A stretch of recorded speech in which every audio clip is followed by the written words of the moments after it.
Hello everyone. आज के इस वीडियो में हम बात करने वाले हैं कि आप किस तरह अपनी नाइन्थ क्लास की बेस्ट शुरुआत कर सकते हैं। बच्चों, ये वीडियो उन सभी बच्चों के लिए जो अभी अभी नाइन्थ क्लास में आए हैं। अगर आप चाहते हो कि आपका नाइन्थ से ही बेस स्ट्रांग हो जाए, अगर आप ये चाहते हो कि आपका कोई भी टॉपिक वीक ना रह जाए, तो बच्चों ये वीडियो आपके लिए। ये वीडियो पूरा देखना, बिल्कुल भी बीच में मत छोड़ना। टाइम टेबल, मिस्टेक्स, हर एक चीज मैं आपको यहाँ बहुत डिटेल में बताने वाली हूँ।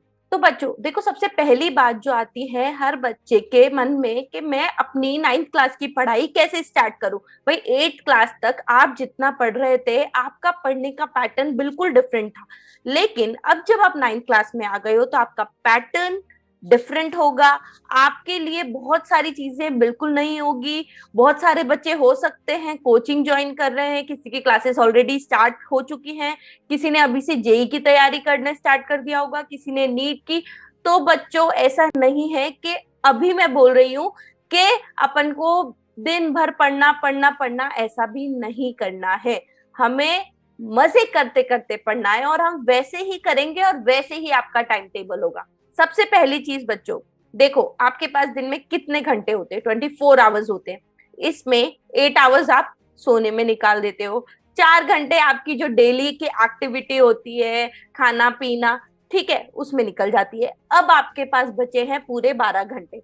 अब उन 12 घंटों को आपको मैनेज करना है अपने स्कूल की क्लासेस के लिए, अपने ऑनलाइन क्लासेस के लिए और साथ में अपनी सेल्फ स्टडी के लिए।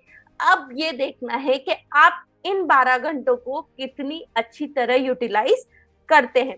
तो बच्चों, आपको ये यूटिलाइजेशन इस तरह करना है कि मैथ्स के अलावा आपके जो भी सब्जेक्ट है, कोशिश करना बाकी के हर सब्जेक्ट को आप दिन का 1 घंटा जरूर दें। मैथ्स को आपको 1.5 घंटा देना है। वो इसलिए बच्चों, क्योंकि मैथ्स में आपको पढ़ने के साथ साथ, समझने के साथ साथ प्रैक्टिस भी करना पड़ता है। तो वो प्रैक्टिस के लिए भी आपको अलग से टाइम चाहिए होता है, इसलिए आपको मैथ्स को 1.5 आवर देना है।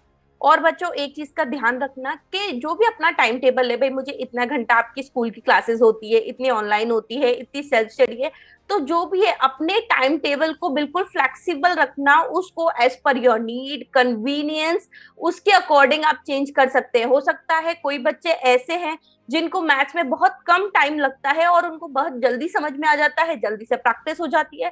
तो आप आपका जो वीक सब्जेक्ट है उसको थोड़ा ज्यादा टाइम दो, मैथ्स को थोड़ा कम कर लो। अगर आपको प्रॉपर पूरा टाइम टेबल एक एक दिन का हर घंटे के हिसाब से कैसे कैसे देखना है, तो उसका भी एक वीडियो में बहुत जल्दी लाने वाली है। और सबसे इंपॉर्टेंट चीज इन सब चीजों में एक बात का जो आपको ध्यान रखना है कि अपनी हेल्थ के साथ कोई भी कॉम्प्रोमाइज बिल्कुल नहीं करना है।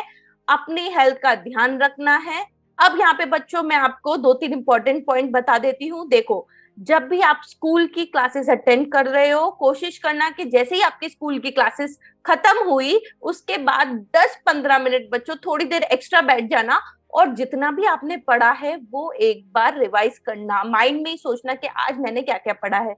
दूसरी चीज, जब भी आप ऑनलाइन क्लासेस या सेल्फ स्टडी कर रहे हो, जो भी चैप्टर पढ़ रहे हो, नोट साथ के साथ बनाना। ऐसा मत करना कि अभी चैप्टर पढ़ रहा हूं, बाद में कभी नोट्स बनाने बैठूंगा। देखो, साथ के साथ अगर बना लोगे तो उससे क्या फायदा होगा कि भाई आपने जो भी पढ़ा है वो उसी वक्त, जो भी उसमें नई चीजें आपको पता चली, आप उसी वक्त अपने नोट में सब नोट डाउन कर लो। तो वो आपके आगे के लिए बहुत फायदेमंद होने वाला है। तो बच्चों, ये थी सब इंपॉर्टेंट चीजें जो आपको ध्यान रखनी है। इसके अलावा आप ये कोशिश करें कि अपना नाइन्थ का सिलेबस है वो टाइम पे कंप्लीट कर लें।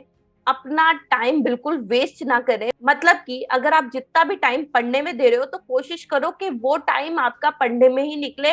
उस समय आप इधर उधर के डिस्ट्रैक्शन या किसी चीज में ना लगे, उसके लिए अलग से टाइम रखें। लेकिन पढ़ना है उस वक्त पढ़ना ही है।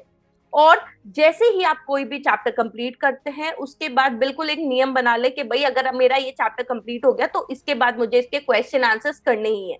और बच्चों, एक चीज का बिल्कुल ध्यान रखें। देखिए, अब तक क्या हो रहा था, 8 क्लास तक जो भी क्वेश्चन आंसर्स कुछ भी अगर आपको याद नहीं होता था, आप बिल्कुल रट लेते थे, बिल्कुल मगअप कर लेते थे आंसर्स। लेकिन अब इस चीज का ध्यान रखना है कि ब्लाइंडली किसी भी चीज को बस मगअप नहीं करना है। पहले चीजों को समझना है, उसके बाद वो आंसर्स या जो भी चीज है वो अपनी लैंग्वेज में लिखनी है। इससे क्या होगा, जब भी आप कोई भी चीज अपनी लैंग्वेज में लिखते हो तो वो ज्यादा देर तक आपके दिमाग में रहता है, ज्यादा रिटेंशन आपका बना रहेगा। इसके अलावा जब आपका चैप्टर्स हो जाए तो सैंपल पेपर्स लीजिए, उनमें उस चैप्टर के जो जो क्वेश्चन है वो सॉल्व करने की कोशिश कीजिए।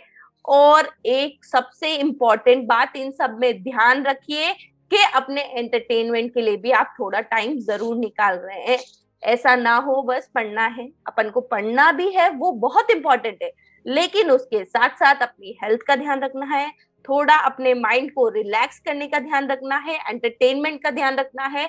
देखना आप इसी तरह पढ़ते रहोगे तो ना आपके ऊपर 9th क्लास का लोड आएगा, ना किसी और चीज का लोड आएगा। आप अपनी 9th क्लास बहुत अच्छे से, अपने बेस को बहुत अच्छे से स्ट्रॉन्ग करते हुए निकाल सकते हैं बच्चों, क्योंकि यहाँ का बेस स्ट्रॉन्ग हो गया तो आप देखना आपको मेरी बात जरूर याद आएगी कि हाँ, मैम ने बोला था कि ये बेस आपके आगे काम आने वाला है। ठीक है, तो अपनी प्रिपरेशन को एक नया मोड़ दीजिए, एक अच्छी शुरुआत कीजिए। All the best.